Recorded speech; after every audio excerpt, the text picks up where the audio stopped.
Selamat pagi, selamat berjumpa lagi dengan saya pada kuliah online ini. Kita sekarang masuk pada materi berikutnya yaitu tentang fungsi. Ya, fungsi. Fungsi ini matematis sebenarnya sifatnya, tapi sebenarnya sudah kita pelajari dulu pada waktu kita mempelajari semacam fungsi produksi lah gitu ya. Mungkin tepatnya ini mata kuliah yang apa namanya terrelasi dengan ini adalah mata kuliah ekonometrika. Tapi paling tidak Anda bisa sedikit tahu apa namanya bagaimana bentuk fungsi dalam ilmu ekonomi. Nah, sebenarnya sini banyak dibahas adalah tentang mikronya, gitu ya. Jadi tentang fungsi ini fungsi yang dalam bentuk mikro. Ya, oke baiklah. Jadi fungsi itu bentuknya sebenarnya matematis atau persamaan sebenarnya. Ya, jadi bentuknya adalah persamaan. Nah, di sini ada beberapa model gitu ya. Yang pertama adalah model parsial yang dikemukakan oleh Alfred Marshall dan juga model general oleh Leon Walsh. Nah, yang umum itu yang kita gunakan adalah yang model general ya. Model general yang semacam ini. Jadi eh, yang apa namanya? Yang bentuknya adalah semacam ini ya. Jadi bentuk Q sama dengan Q dx ini ya. Q dx fungsi dari Px, Py, Pz, A, dan seterusnya. Nah, ini kalau dalam fungsi kita kenal ada yang disebut sebagai apa namanya variabel bebas dan variabel terikat gitu ya. Variabel bebas, variabel terikat. Nah, kalau variabel bebasnya itu adalah sisi yang di sebelah ini variabel bebas. Ya, variabel bebas. Sedangkan yang sisi sebelah sini ini adalah variabel terikat. Jadi apa namanya? Dengan kata lain, ya jadi yang QDX itu adalah variabel terikat, artinya dia dipengaruhi oleh nilai-nilai di variabel bebasnya.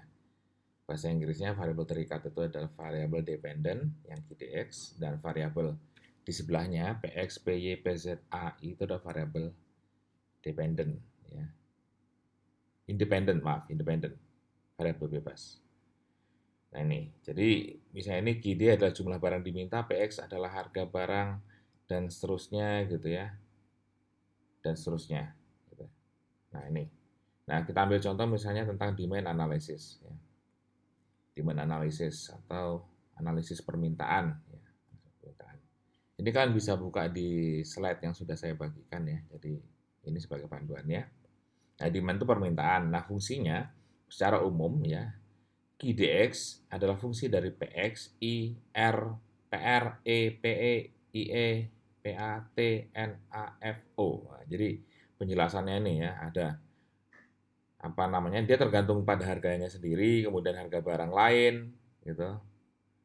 Dan banyak variabel jadi sampai pengeluaran iklan lah gitu ya. Jadi itu merupakan contoh apa namanya? Merupakan variabel juga, itu variabel juga yang akan mempengaruhi bagaimana jumlah barang yang diminta. Seperti misalnya ya, produk kosmetik. Kosmetik perlu iklan karena apa? Karena dengan adanya pengeluaran untuk iklan, maka eh, konsumen itu akan lebih tertarik. Kalau lebih tertarik, dia tentu akan lebih apa namanya membelilah kira-kira begitu. Sehingga membeli itu kan artinya jumlah barang yang diminta, dia akan meningkat. Nah inilah contoh matematisnya. Ya. Nah hubungan antar variabel dalam fungsi permintaan. Hubungan variabel. Jadi misalnya nama variabelnya harga produk, ya simbolnya P. Bentuk hubungannya negatif. Tanda slope-nya itu min. Nah, ini hubungan antar variabel yang dalam tabel ini ya, itu adalah hubungan variabel dalam keadaan normal. Jadi dalam keadaan normal ya. Misalnya harga produk negatif ya, negatif. Jadi nanti di depan ini ya, nanti bisa dibuat apa namanya suatu fungsi misalnya P-nya itu negatif. Jadi maksudnya gini, kalau suatu harga barang itu naik, maka barang yang diminta itu kan semakin turun. Ini berkaitan dengan apa namanya? Berkaitan dengan seperti itu eh, kurva permintaan. Kurva permintaan itu kan bentuknya miring gitu ya. Misalnya begini kan kurva permintaan itu, Anda bisa lihat. Jadi miring ini kan dia slope-nya negatif gitu, sehingga harga produk itu kan dia kaitannya dengan jumlah barang yang diminta adalah negatif ya. Gitu. Jadi dia negatif, slope-nya negatif. Nah, sedangkan apa namanya? eh, untuk pendapatan konsumen itu ada apa? Ada beberapa gitu ya.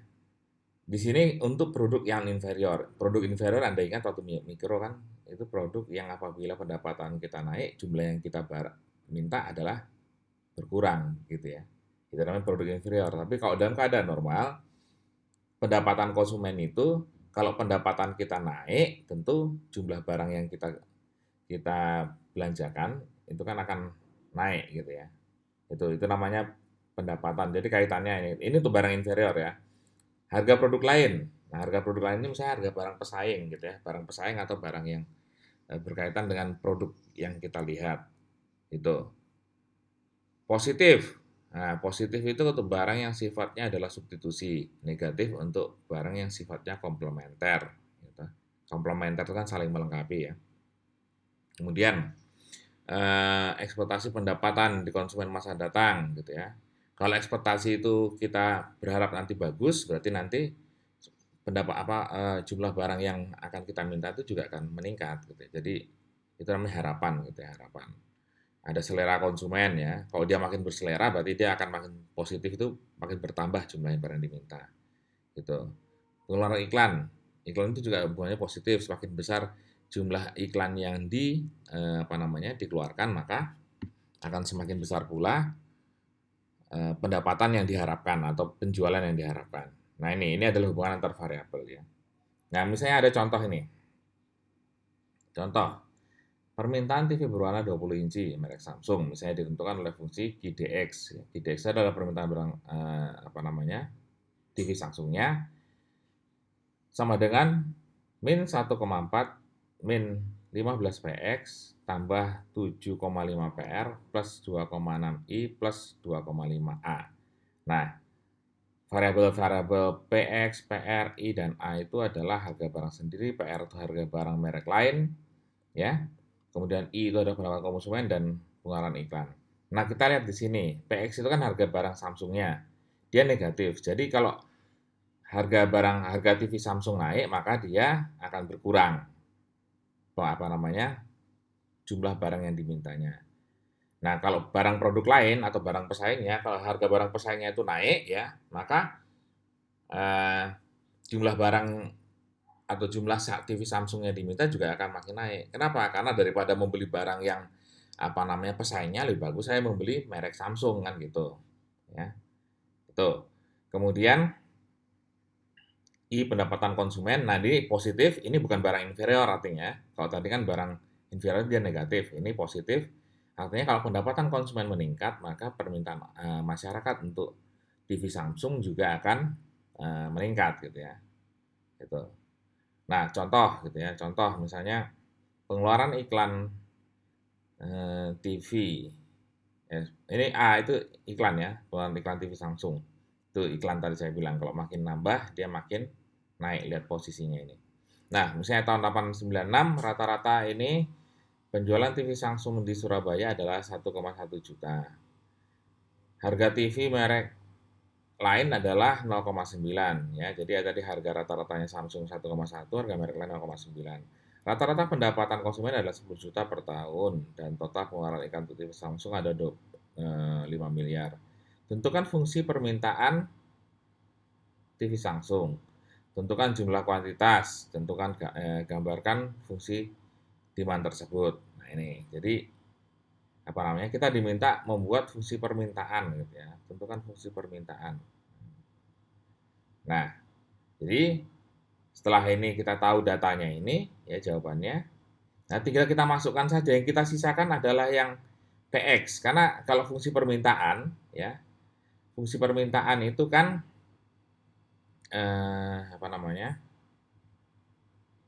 fungsi permintaan itu Q sama dengan fungsi dari X gitu ya. Nah, X di sini kita isi dengan PX gitu ya. X-nya kita isi dengan PX gitu. Jadi eh, kita juga akan membentuk fungsi di atas dalam bentuk PX ya. Jadi Q sama dengan fungsi dari PX. Nah, sehingga yang kita sisakan, jadi yang nilai PR, I, A tadi kita isikan semua berdasarkan data ini gitu ya. Data ini. Tapi satuannya kita samakan loh ya. Jadi misalnya ini, tadi kan apa namanya,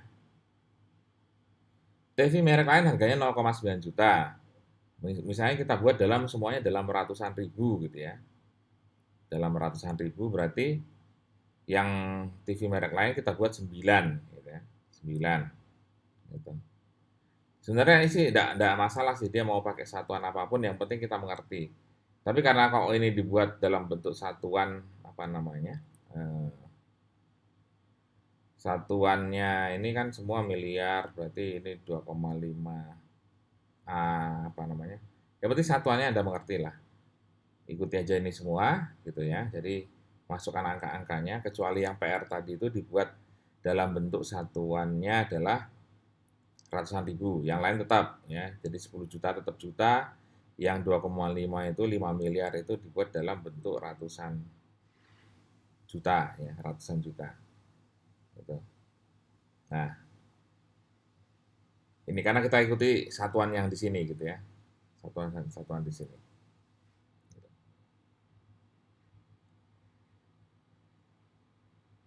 Ya, dalam ratusan ribu, maka di sini jadi 9, ini juta. Jadi ikut yang ini. Jadi harga yang di sini ya, harga yang di sini pada harga apa namanya? Data yang ini ya. Itu kita ikuti, masukkan ke dalam sini bentuk satuannya ya. Nah, itu jadilah ini. Ini ketemu fungsinya sudah ini. Jadi QDX fungsi dari PX kan, jadi semua dihitung ini.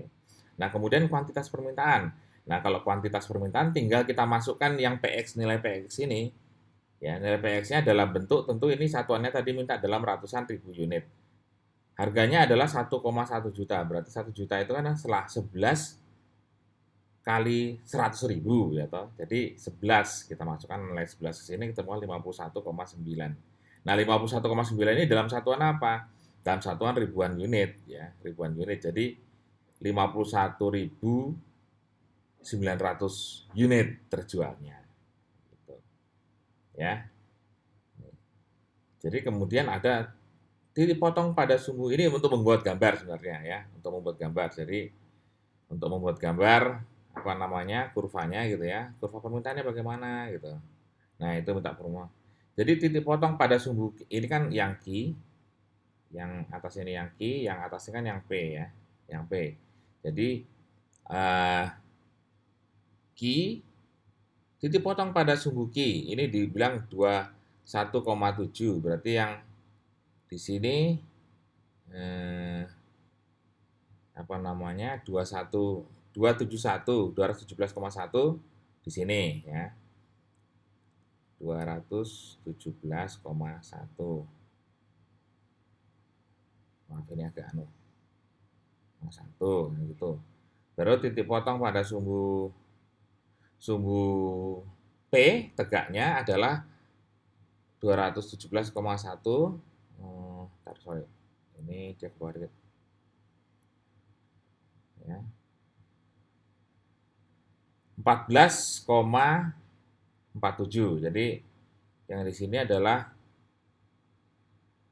14,47. Ya apa itulah gitu. Maaf ya saya tidak pakai tab, jadi pakai HP aja ini, jadi agak kacau tulisannya. Nah, tinggal digambar begini aja berarti kan garisnya. Set gitu udah. Nah, itu jadi ini kurva apa namanya? Kurva permintaannya, kurva permintaan untuk model Samsung. Jadi gambarnya begini lah gitu ya. Dengan persamaan ini. Gitu.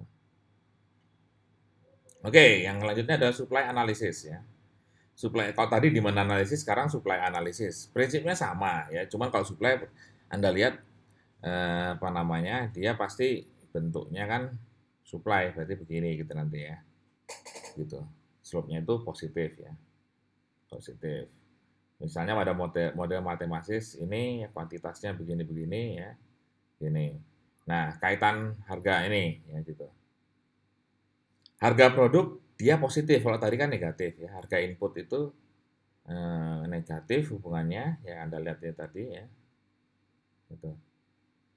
Harga produk lain ya, positif untuk barang komplementer, negatif untuk barang substitusi. Jadi terbalik untuk yang tadi apa namanya barang eh, apa tadi yang permintaan ya, kalau dia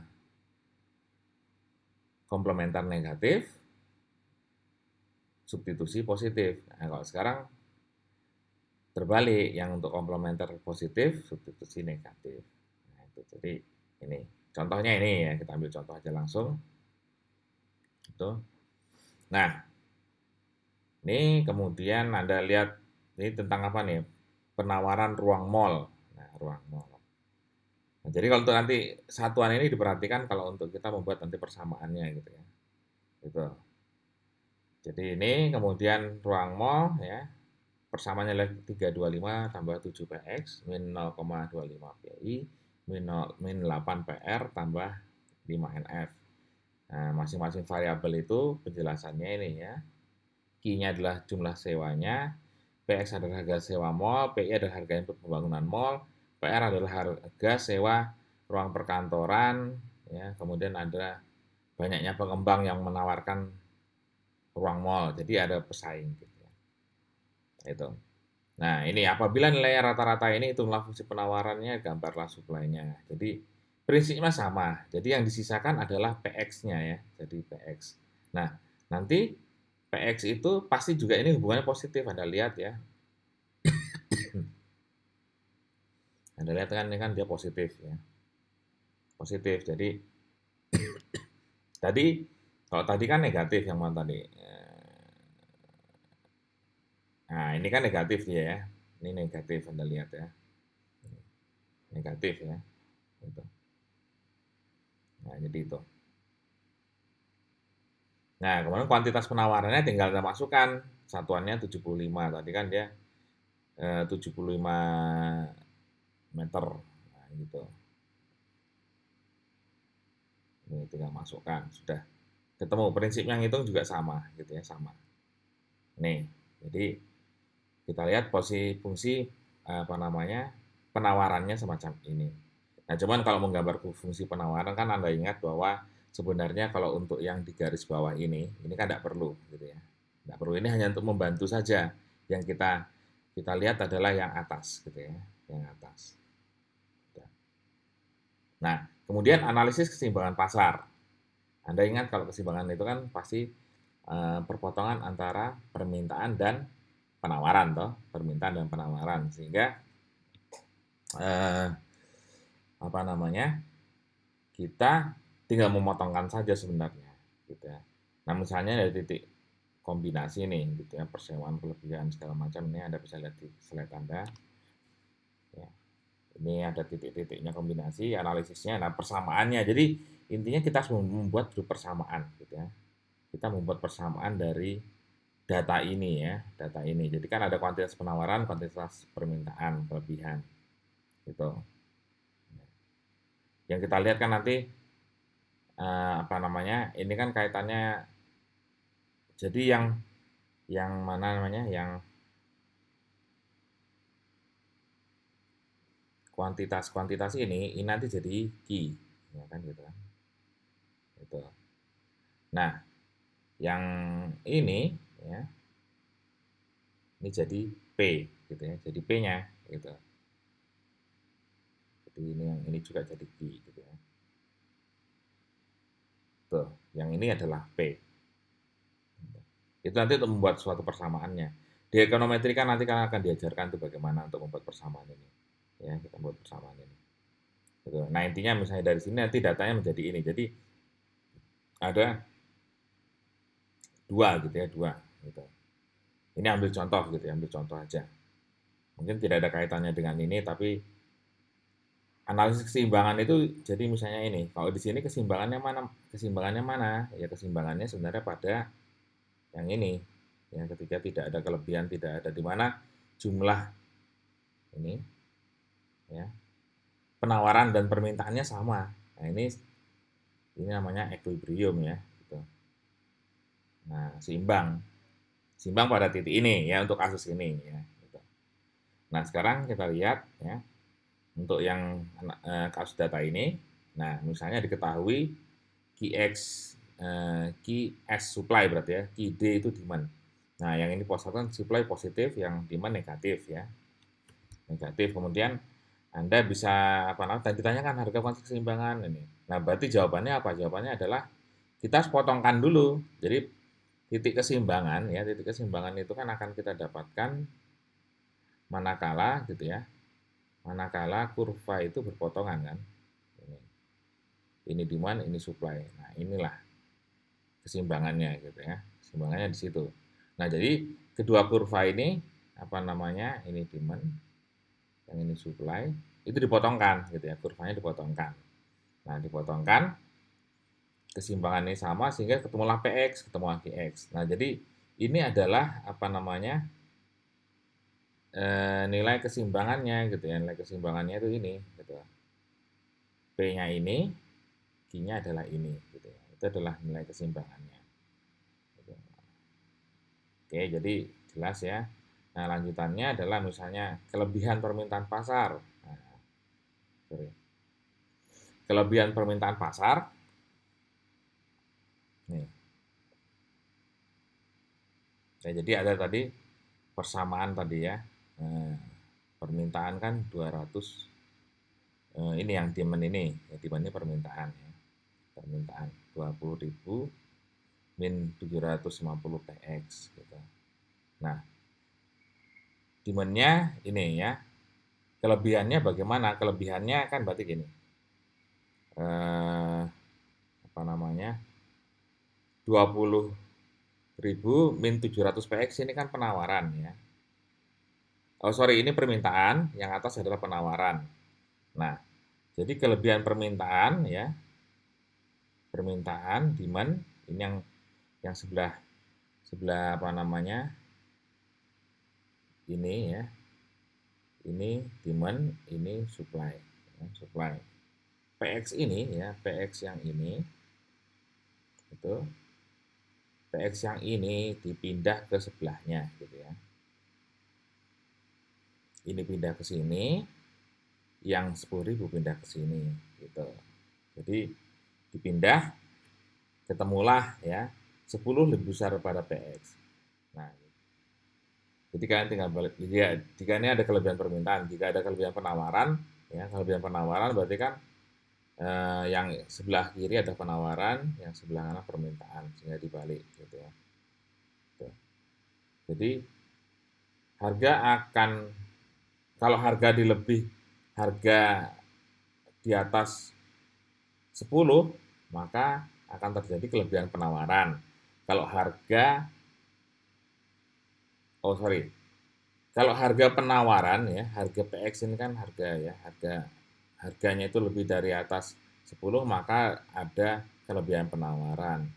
Kalau PX-nya lebih eh, kecil lah berarti kan, kalau PX lebih kecil daripada pada 10 ya untuk yang pertama ini, untuk yang kelebihan permintaan, maka akan terjadi kelebihan permintaan. Nah, membacanya begitu gitu ya, membaca begitu. Jadi kan ditanyakan kapan akan terjadi kelebihan permintaan, kapan akan terjadi kelebihan penawaran, maka kelebihan permintaan terjadi apabila harganya lebih kecil dari 10.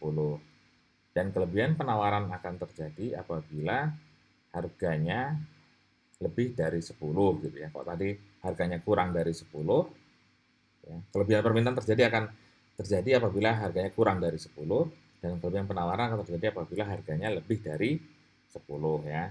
Gitu. Nah, kurvanya ini tinggal cari titik potong sama cari kurva apa namanya? Penawarannya, kemudian nanti kurva apa namanya? Permintaannya baru digambar. Ya. Nah, titik yang ini adalah titik apa namanya? Ini keseimbangan ya, keseimbangan yang nilainya dari tadi atas tadi ya. Jadi keseimbangan itu nah ini PX sama dengan 10, GX sama dengan 12.500 ya. Jadi yang ini 12.500,10 ya. Itu.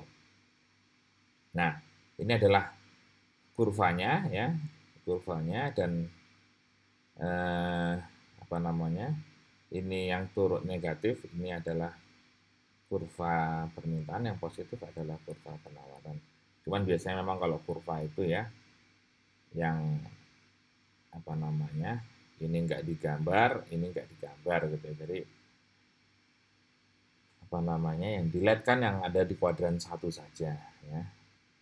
Oke, jadi saya rasa ini kuliah apa namanya kita hari ini berkaitan dengan fungsi ya, berkaitan dengan fungsi dari atas tadi ya, mulai mulai apa namanya model fungsi, kemudian di mana analisis, kemudian contohnya gitu ya, kemudian ada supply ya, supply analisis, analisis penawaran, kemudian keseimbangan gitu. Jadi prinsipnya kalau udah keseimbangan pasti dipotongkan gitu. Seperti waktu kita belajar mikro kayak keseimbangan pasar sama saja. Oke, baiklah, Anda bisa nanti lihat itu di slide Anda bisa print gitu untuk latihan coret-coret, jika Anda pahami lagi. Kalau tidak kurang paham, nanti Anda bisa tanyakan pada saya gitu ya, dan bisa kita diskusikan bersama. Dan mudah-mudahan ini cukup jelas gitu ya, walaupun posisi kita masih kuliah online. Tapi tidak apa-apa ya, saya sebenarnya juga kangen juga ngajar Anda gitu ya, kangen bertemu dengan Anda.